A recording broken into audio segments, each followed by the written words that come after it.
we don't have a lot of time. I'll just very, very quickly introduce things, and then we can sort of get right into it because we've got until 10 o'clock, but there's a lot that we have to cover.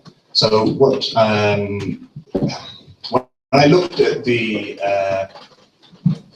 topics that we were going to cover for the debate, I was thinking, wow, there's no way that we're going to be able to cover all this. But if you think about it, I think you can break them down into two main topics. The first session, we're going to be looking at, broadly speaking, immigration, multiculturalism, asylum policy, and attitudes towards that. And then the second session, 9 till 10, we'll be looking at the economy, and particularly about investment and how investment can be used as a tool to promote growth, not just in Europe, but also in its neighborhood as well. And so, yes, I'd like to welcome what we're going to do. I'll just quickly talk about what we'll do in the first panel in terms of where the questions are going to be coming from. So we want to make it as interactive as possible, which means I really want to open it up to the floor. So please start thinking of questions. We're also trying to get it. We're going to be streaming live. In fact, we should already be streaming live. And we're going to encourage people to send in questions online using the hashtag SFM 2015. So you can send in questions on Twitter and Facebook. We may get some of those live, but also we've already had some questions sent in ahead of time. So Debating Europe is an online discussion platform. We ran a debate called a project called the Diversity Project, which was looking at exactly the topic of the first session. We had over 2,000 submissions from citizens from across Europe, and these are questions and comments. And we're not going to go through all 2,000 of them in the first panel. I'll just put a handful to the panelists, and we'll open up the floor as well. So we've got some fantastic panelists. We've got Rebecca Harms, who's co-chair of the group of Greens Europe Alliance. We have Marian Marinescu, who's vice chair of the European People's Party. We have Michael Thura, who's a member of the Committee on Economic and Monetary Affairs for the Alliance of Liberals and Democrats in Europe. And we have Hosokli Makiyama, who's director of the European Centre for International Political Economy, ESIPE, he assures me it's pronounced. And yes, so we've got big issues and we've got the fantastic panel. So maybe the panel can join me at the table.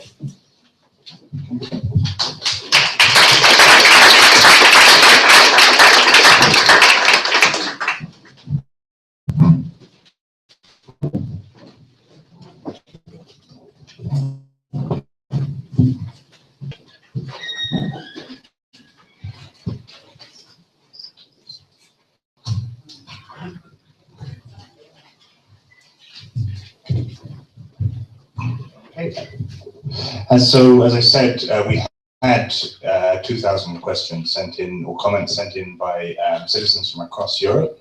We're going to use one of these just to sort of open the debate, and then we can open it up to the floor. The first question, this was sent in from a Spanish user.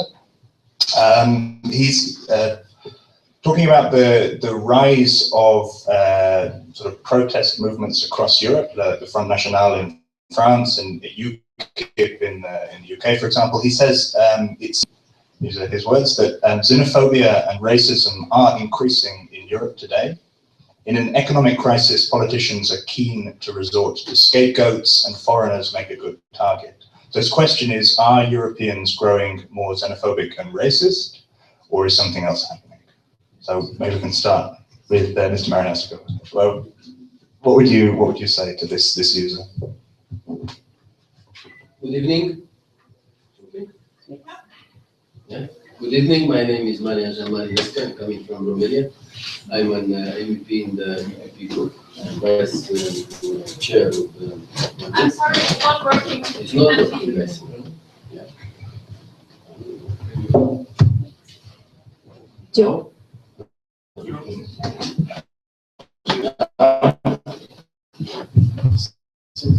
Yes, no. So my name is Marinescu, MEP from Romania and EPP group. I'm vice chair of the group. I'm coordinating working group with other topics than the question, but it's a very interesting question, and it's also very interesting that the people are speaking about this and are interested in this topic. As you have seen, populism, xenophobia, racism sometimes are growing in Europe, especially after the 2009 crisis, because unfortunately didn't end it yet. So because of the social conditions, because of lack of jobs, and because of some politicians that are believing that they can get votes speaking about this, and as a matter of fact, promising everything that the people want. So because of politicians, there are some elections in Europe with very surprising results in France, Italy, and the populist parties entered in the national parliaments and also in the European Parliament. And the best examples are UKIP in UK, based on a speech directed to the foreigners, even if a lot of foreigners are working in UK and are contributing to the life, economic life in UK. Then is Podemos in Spain, the Front National in France, Cinque Stelle in Italy, and Syriza in Greece, which is the most dangerous. So I think, because the question was what is going on in Europe. So I think that people are not more xenophobic or more, I don't know, racist or no, because of the time that we are crossing, the social conditions, they are listening very easy to a speech of a politician that is again, I'm saying, promising everything. If you come in the European Parliament and you during the plenary and you listen to some speeches, you will see that they are saying nothing. They are saying always no, but never they are proposing something. Never. So they do not have a solution, but they are saying that everything is wrong. In my opinion, and we shall see in the second panel, what we should do is to make all the efforts to grow, for the growth, to grow the economy, for jobs, and then you will see that the people are changing. You know, I'm coming from a former communist country. I know what does it mean very well, and I went through a big change in my country, so I know also how to fix these things. But it will take some time, and I think that the politicians should work more. The politicians from traditional parties in Europe, because there are some politicians that also from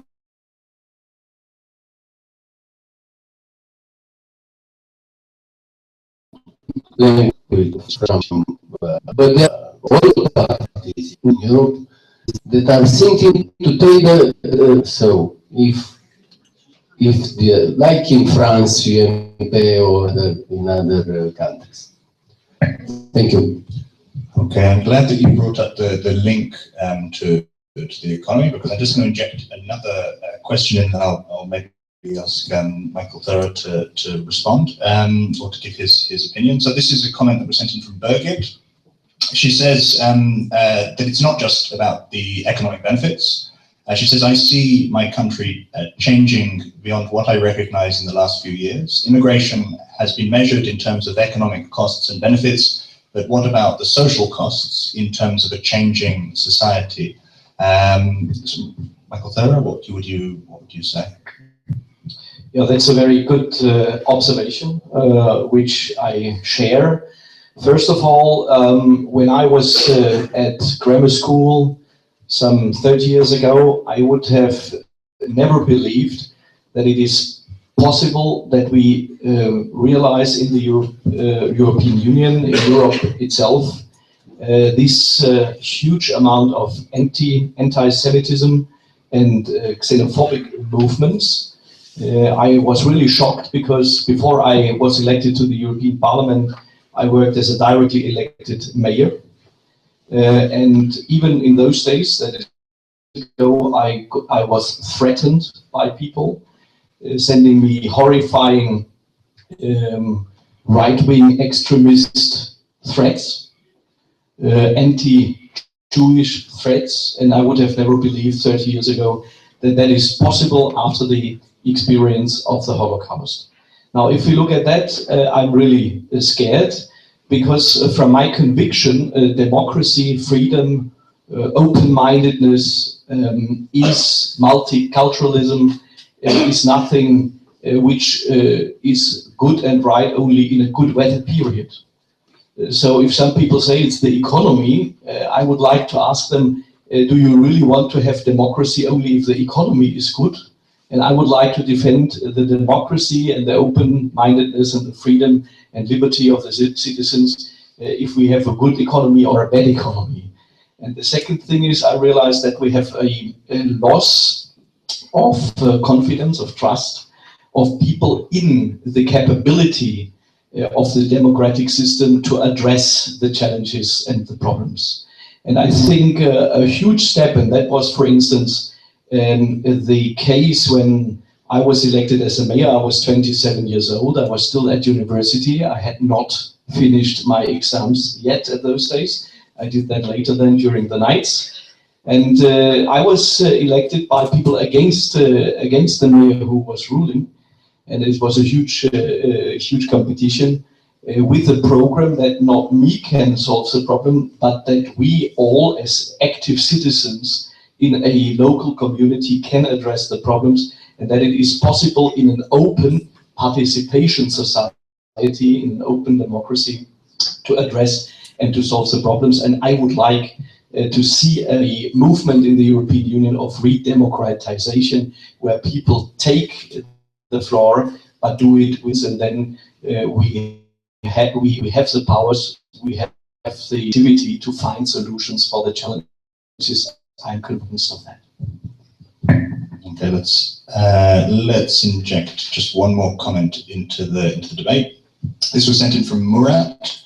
He says, I'm a Chechen national living in the Netherlands. I look like an ordinary white European, and I speak Russian, English, and Dutch fluently. And as a Muslim, I'm not very practicing either. But I suffer discrimination on a daily basis. Can you imagine how much discrimination is encountered by my other EU-based Muslims with darker skin colors, poorer language skills, and more religious lifestyles?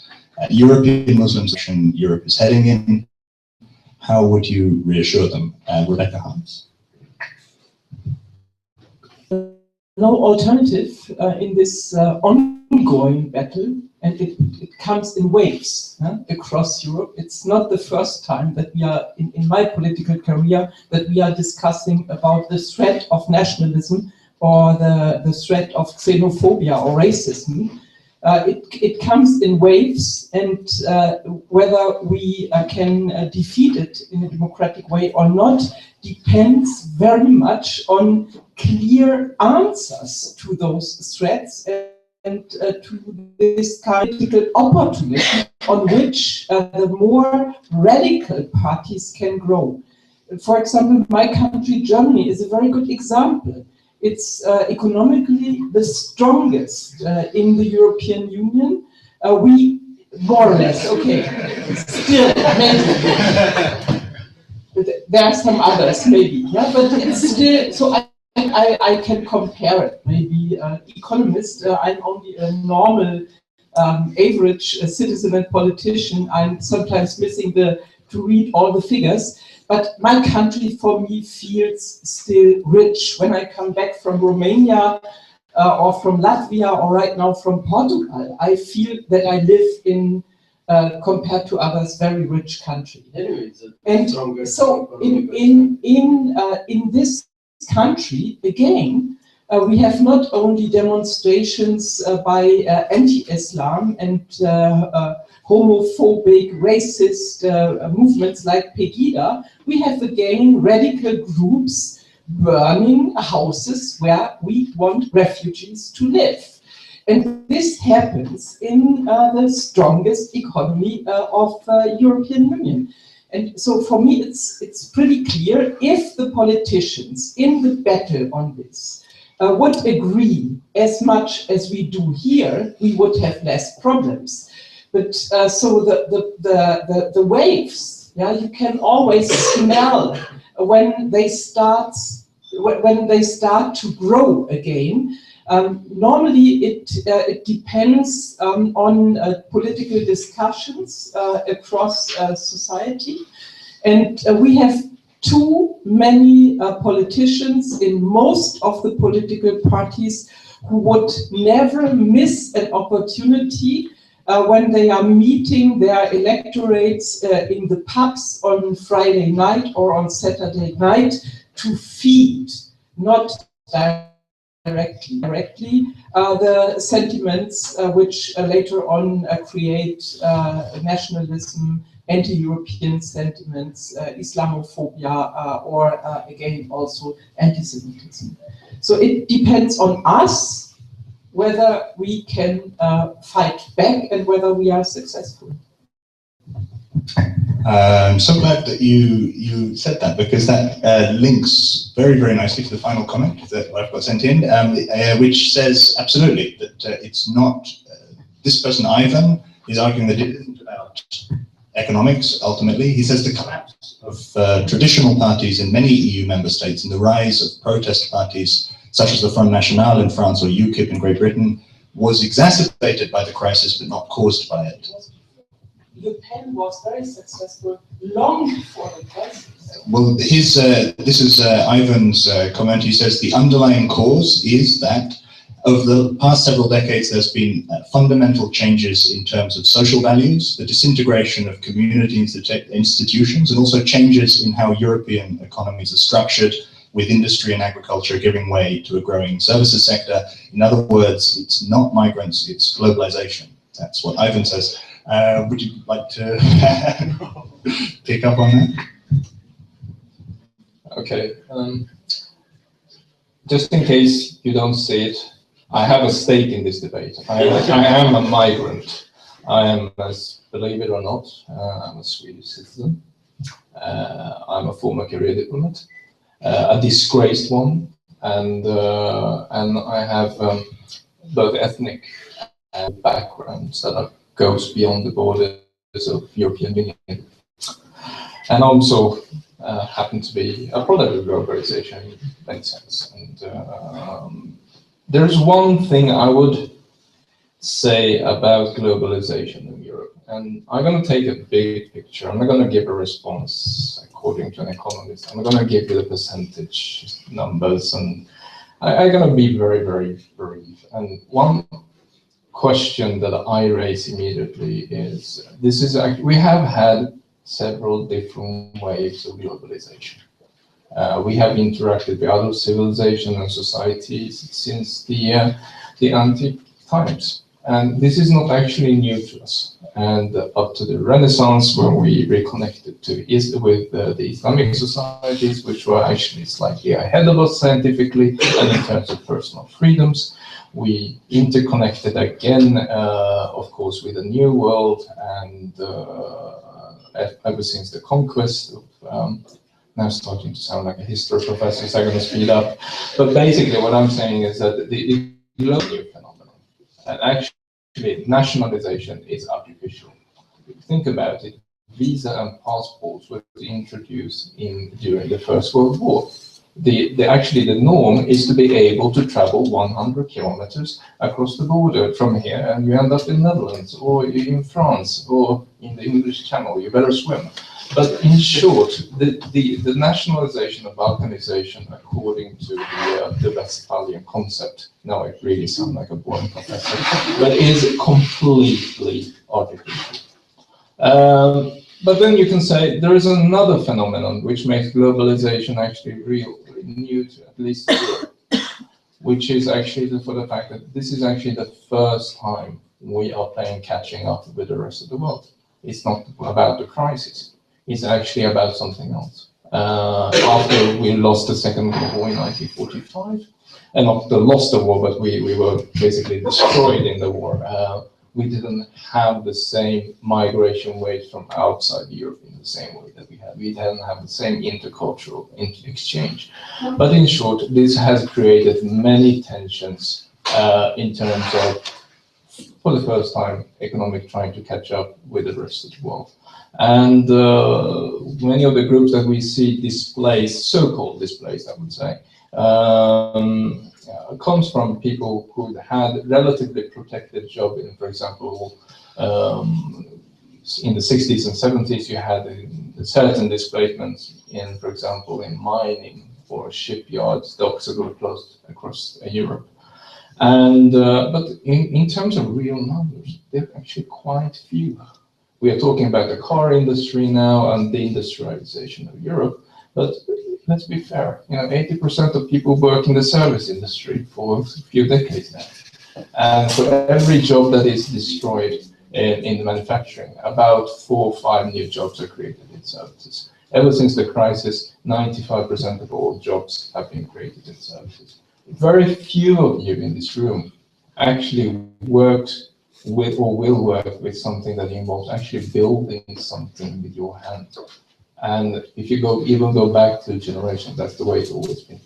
But what basically the globalization has unleashed, and I'm talking really over time. I said I was going to be brief. But one thing that really worries me, that there is a definition of zero-sum game. If I lose power in electoral power, or if it's economic power, then someone else will gain, or vice versa.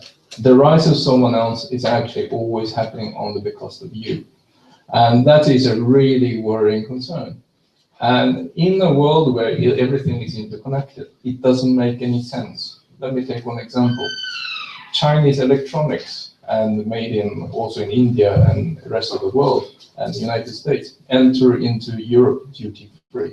You don't pay any duties. You don't pay any taxes. What is the sense then of blocking engineers from India or Chinese manufacturing assemblers at the border? If they want to come here and work here and pay taxes here, you become at loss. And people simply forget actually the fact that the rest of the world is competing for some of the best talents in the world to rejuvenate the economies. And the people who actually need it more than anyone else is Europe, because we are shrinking. We don't make babies. And I hope you had a couple of glasses of champagne or two and get to know each other a little bit better. But basically, we don't, and the consumer base is basically shrinking. We cannot support. Actually, the main problem is not actually finding jobs. It's actually filling the factories. That's why we lose competitiveness, because we don't have a domestic market anymore. Thanks. Okay. Well, so we are supposed to have 15 minutes for Q&A, but I'd like to sort of open it up to the floor a little bit earlier. So we've covered a lot. We've talked about demographic challenges. We've talked about social costs versus economic benefits of immigration. Maybe is there a microphone which is going to go around? Yeah, we can send one. If you maybe raise your hands if you've got a question. If not, I do. Yeah, and perhaps we can take 2 or 3. So who has a question? Anybody? Maybe if we go around and take 2 or 3, and then we'll go through around the panel and have them respond. And if you just say your name, and please keep it brief. Okay. Hi, I'm Asia. You were talking a lot about the traditional parties losing support and all of these things. We can see that that's obviously very evident. Young people don't vote anymore, and all of these things. There's great disenchantment. And then we talk about other populist parties taking the opportunity and using immigration and stuff like this as a tool for them to gain votes. That's quite confusing how they do gain votes. We have the example in the Netherlands of Geert Wilders. I think it was 2 years ago when he gave a speech about how he wanted less and less Moroccans, and his votes went up insanely. So I do think that it's not about economy exactly, but that the other issues come into it. So my question is if any of the members of parliament here or anybody here thinks that traditional parties actually need to reaffirm their stance for equality much stronger and actually state that they believe in these things so that people can somehow believe in the parties again, that they actually have a higher moral ground. Because I think a reason why people aren't voting for the parties is because they're so disenchanted with the fact that they don't seem to care about these issues in the proper moral sense that they should, according to things that they were set up on. It's not visible that they are. So, yeah. In Maastricht, we have a demonstration, a pro-equality demonstration, but it's all-inclusive, and that's in April the 25th. And that movement, it's the first like all-inclusive pro-equality one, and it's like against racism and all of these things. So we're trying to build the counter sides to movements like Pegida and these things. So if politicians would join these movements and become a little bit more, not populist, but if traditional parties would reaffirm their stance of these things, I do think they have more support. So I'm just wondering, do you think that's an option or anything that would do something?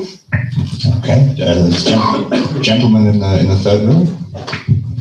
Thank you. My name is Lucas. I kind of want to combine two positions that were stated on the panel. The first one is that there's a clear economic rationale behind having more migration, because getting more workers in, I recently saw a very good example that probably any bus driver in India is more skilled than a bus driver in northern Sweden.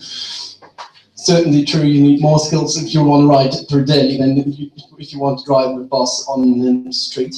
But the thing is that this kind of links with the common sentiment, in my opinion, links with the common sentiment against migrants, because many people might feel threatened, because if there's someone from India who can do the same job and would ask for less money, then that is a threat to those Europeans that live there, and they have the opinion that they kind of deserve it more than anyone else. I think, as far as I've understood the panel, no one agrees with that, and we all think that human beings are equal. But still, I wonder if we have some kind of sentiment in the people, and if we still believe in democracy, can we actually force an economic rationale, as smart as it may be, can we force that upon the people if the people disagree with that? Okay, do we have one last question? Yeah, lady back.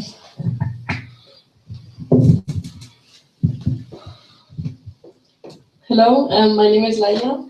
First, thank you very much for this debate. I think it's really interesting and relevant nowadays. My question is, as I have seen, most of you agree on the fact that xenophobic sentiments are actually increasing, maybe because of economic reasons, social reasons, or because it's just a wave that is coming back. But my question is more, what are the policies that should be implemented to change this? At the national level and also at the European level. We're all seeing it growing, and what should we do with it at more like a practical level? In my personal opinion, I think also the media plays an important role in this whole story. We're seeing all the time how Islamic people are doing terrorism, but many other people are not. So the thought in the population all the time is these people are criminals, and what do we do with media and in this whole thing? Okay, what I will do then, maybe I'll start with Mr. Lee Makiyama, and we can work this way around. And maybe just if I can sort of summarize the questions, do traditional parties need to reaffirm their stance on equality? Young people, particularly in Europe, feel threatened. Can we force policies upon them if the majority of people, or if a significant number of people disagree with them? And the last one, what practical policies should we do, and also the role of the media is an interesting one. So if you want to, you don't have to answer all of them, but and the thing I'd say is please keep it to about 5 minutes if possible. So you'll have to pick and choose, I think. Okay, I'll be very brief and start talking in soundbite. Political collapse. I do think political populist party don't sell political solutions. They sell nostalgia. What they don't know is that it was pretty bad in the 60s and the 70s. If you take, for example, UKIP want to turn back the clock. I was in the UK in the 70s. It was on that grant. Okay, it was very poor housing standards, and the real income was pretty shoddy.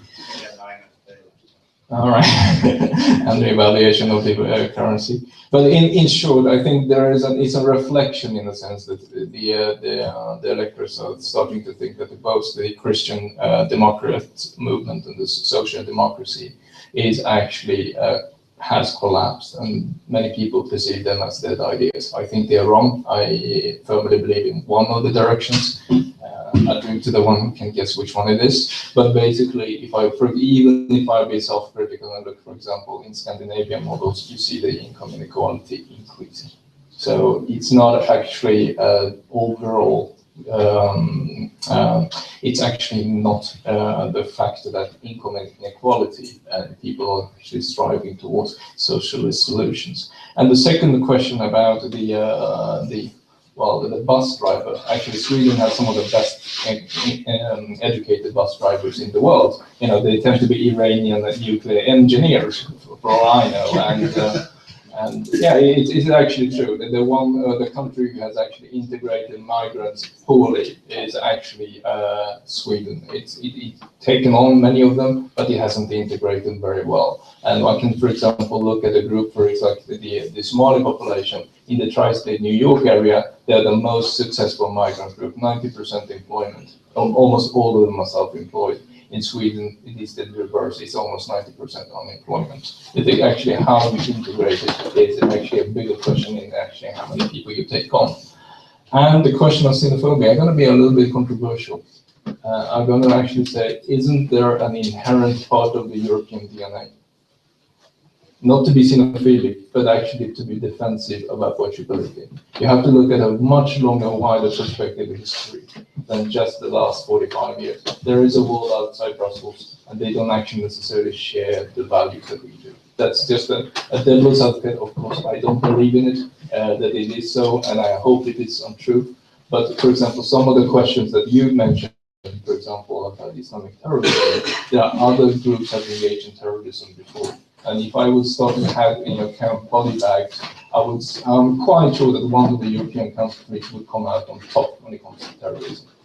And so, in short, we tend to have a very selective memory. And this is where I'm also talking about the zero-sum game. We don't actually believe in principles anymore. It's actually a question about teaming with one side.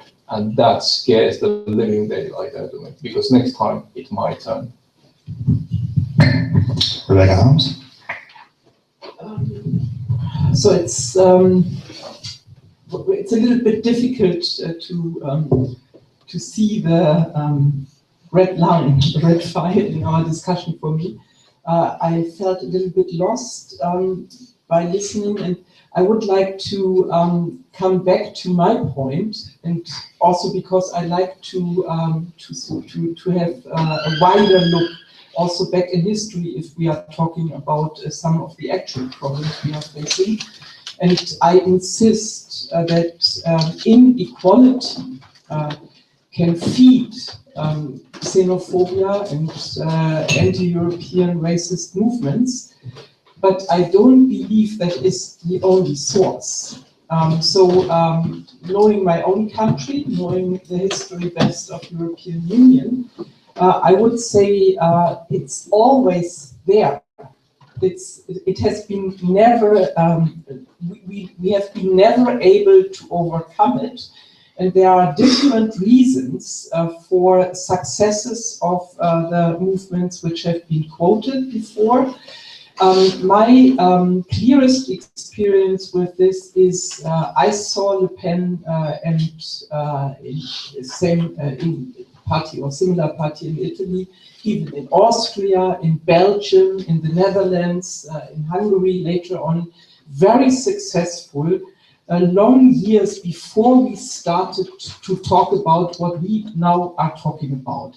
And it was a reflex also against globalization and against a more open world, against Europe also. Le Pen was always campaigning against the idea of European Union.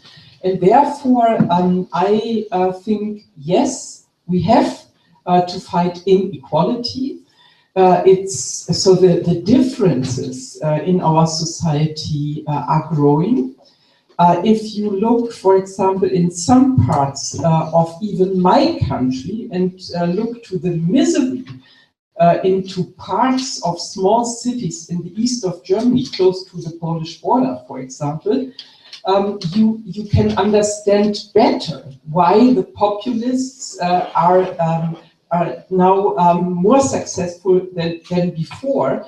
But even if we take the battle against inequality, this will not solve all the problems around those core problems with people who don't want to change anything around themselves, because it's very often also connected to the fear for any change. So normal people normally don't like changes in their life, and everything what is strange or comes from the outside means for them changes.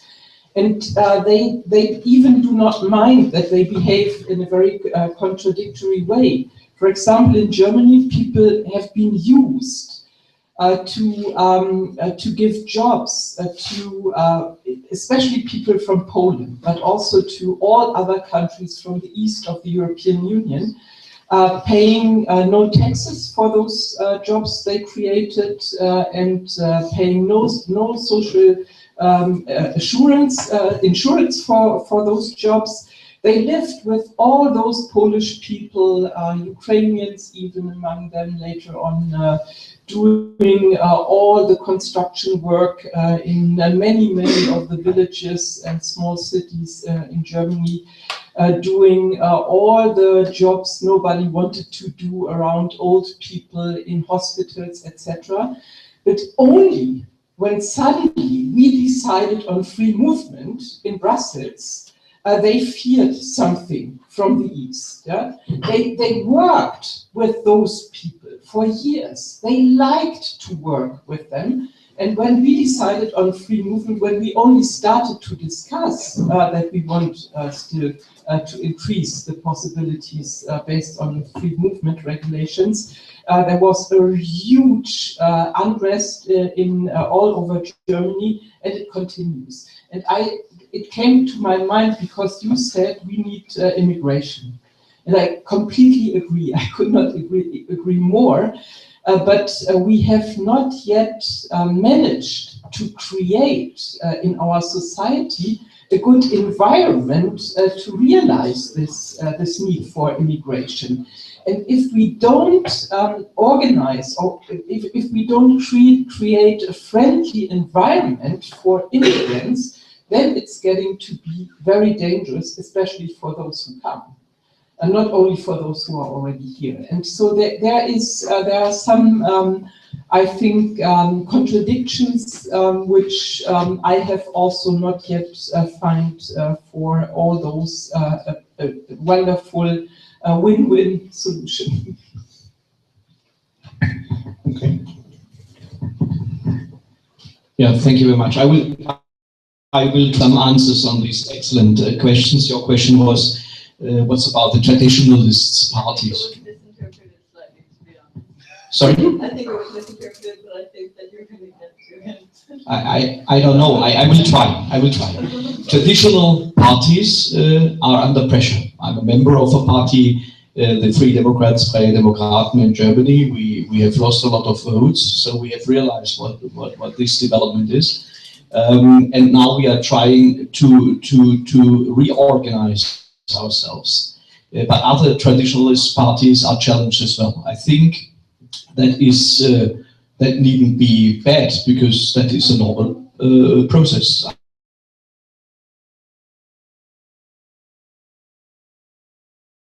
might be better addressing the needs, and I'm in favor of and therefore we have to question what is the problem with the traditional parties. What I think is a danger is that with new parties you get with elections new people in parliaments. That is okay, but sometimes these new people are not under the same scrutiny than the parties who have been in parliament before, because they were checked in discussions and with media observation very closely, and some of the new ones have the opportunity that they don't have to take the responsibility for the past. But the major point I would like to make, and that was your question with the media, yes, it's communication. From my point of view, it has a lot of to do with communication, with a change of communication methods. And the problem of traditional parties is that they mainly work in an analog manner and not in a digital manner. And that is really interesting because during my studies, I studied economics in Tübingen. I was also investigating the economic crisis in 1929 to 1933. And I was really shocked when I've read the biography, the autobiography of the then German Chancellor Brüning, a centrist politician, a Christian Democrat, and he complained that the new parties, these were the Nazis, but also the communists, but especially the Nazis, used methods of mass psychology and used very intensively the radio, a new technology at those days. And he didn't use, although he would have had the opportunity to make radio speeches, but he hated.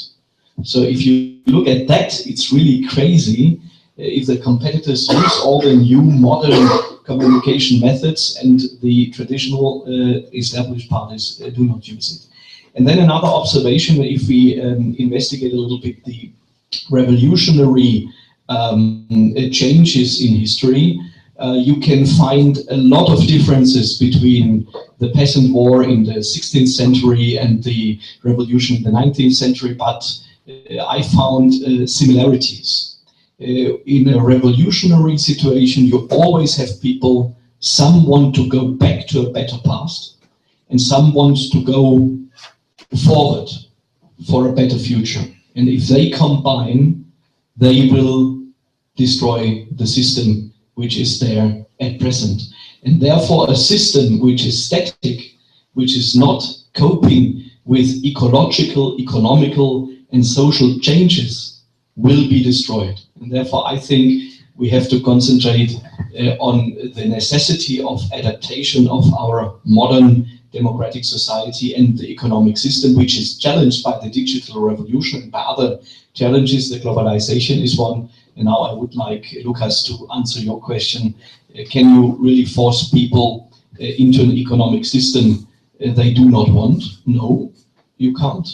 And the interesting thing is, I'm old enough that I have visited as a West German the former East German and the former Czechoslovakian and the former Hungarian economy. And the interesting thing was that was not a market economy, that was a planified socialist economy, but the citizens there, they acted in a market economy way, because for instance you could change privately, that was forbidden, but you could do the money in the exchange rates which reflected the true value of the currency.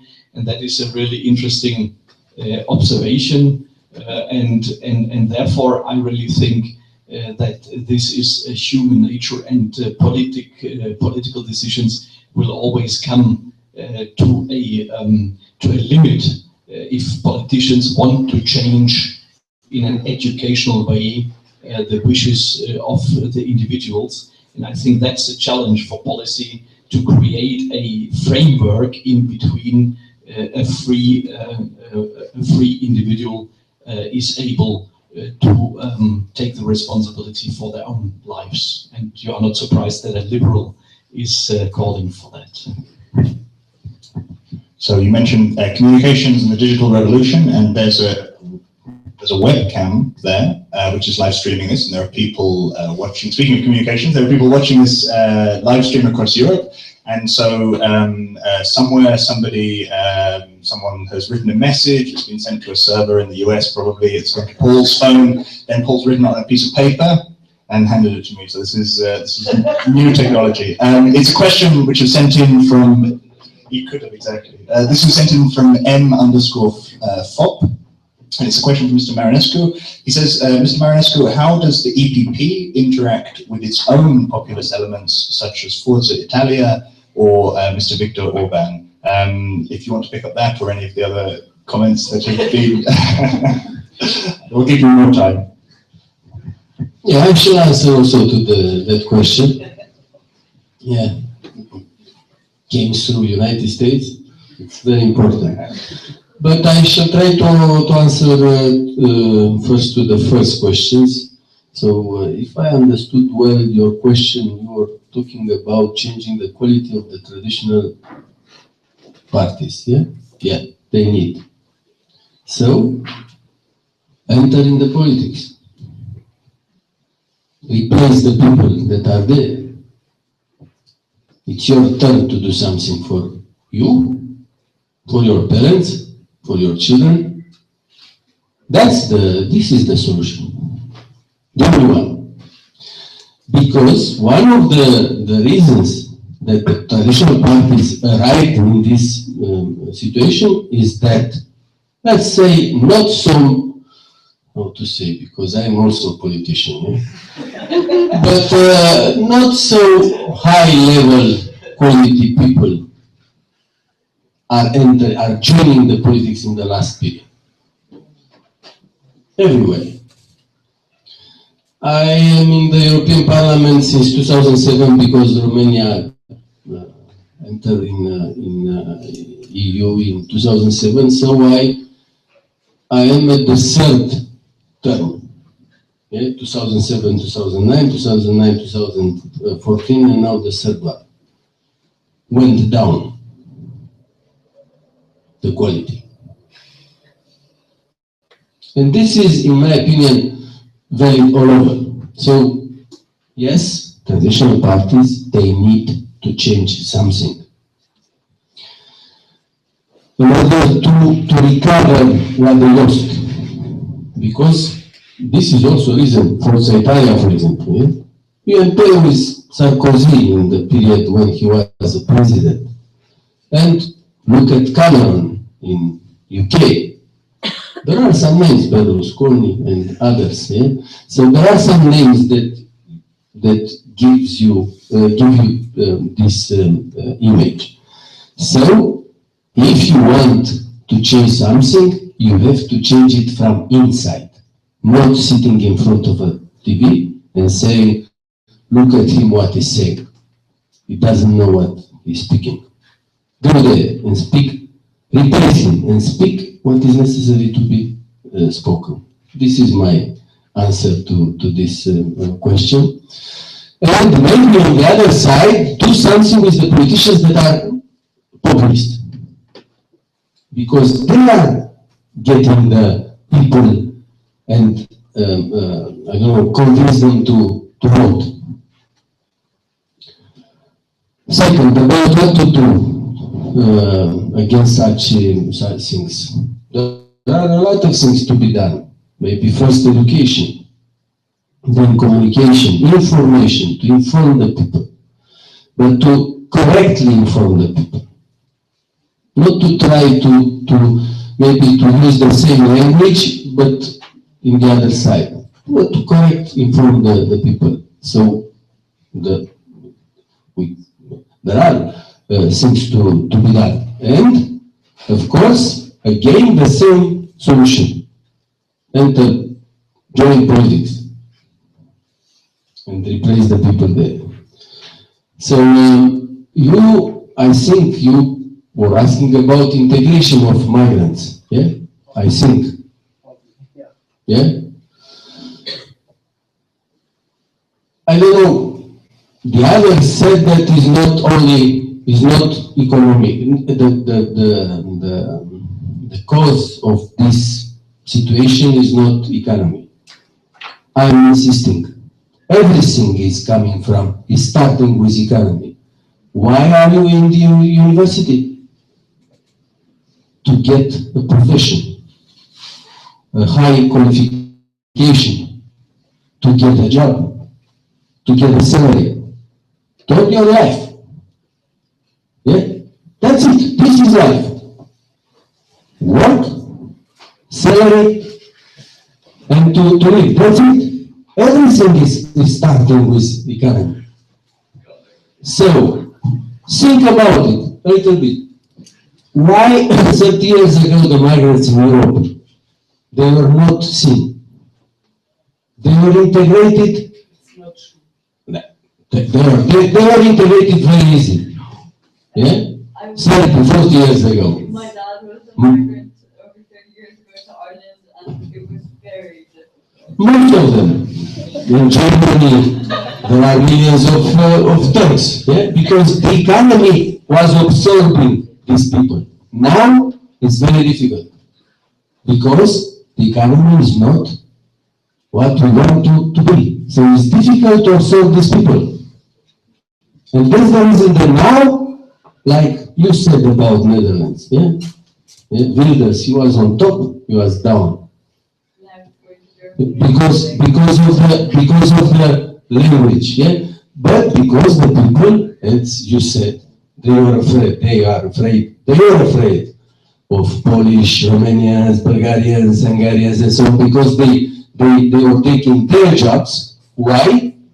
Because the entrepreneurs from Germany, from France, from Netherlands were happy to pay somebody on black market. No taxes. So there is no only one party fault. Yeah? That's it. They are paying this illegal work.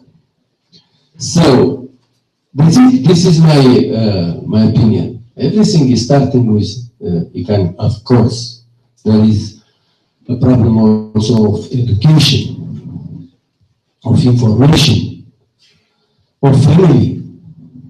But the most of the biggest part of the cause is the economy. Just a moment. Forza Italia and Orban, they are not the same thing. Yeah, they are not the same thing. They are in a way populist, but not like Cinque Stelle. Yeah, or like I don't know other I don't know, Podemos or other parties. So Forza Italia was a party led by Berlusconi. Yeah. Here we are entering in a very stable. We are three politicians here, but it was not populist. Yeah. Orban is nationalist. Yeah, it's nationalist, which is different. Yeah, that's the. There are others there. Jobbik, it's extreme and populist. So everything comes back to the economy, which is good because the next session is about the economy. But I think we need to take just 5 minutes, just literally 5 minutes, I think, just to change the batteries on the camera and so on. So the next session we're going to look at exactly the economy. We'll have more time for questions from the audience. If you didn't get to ask a question, you still have an opportunity in the second session. We'll just take 5 minutes. Yeah.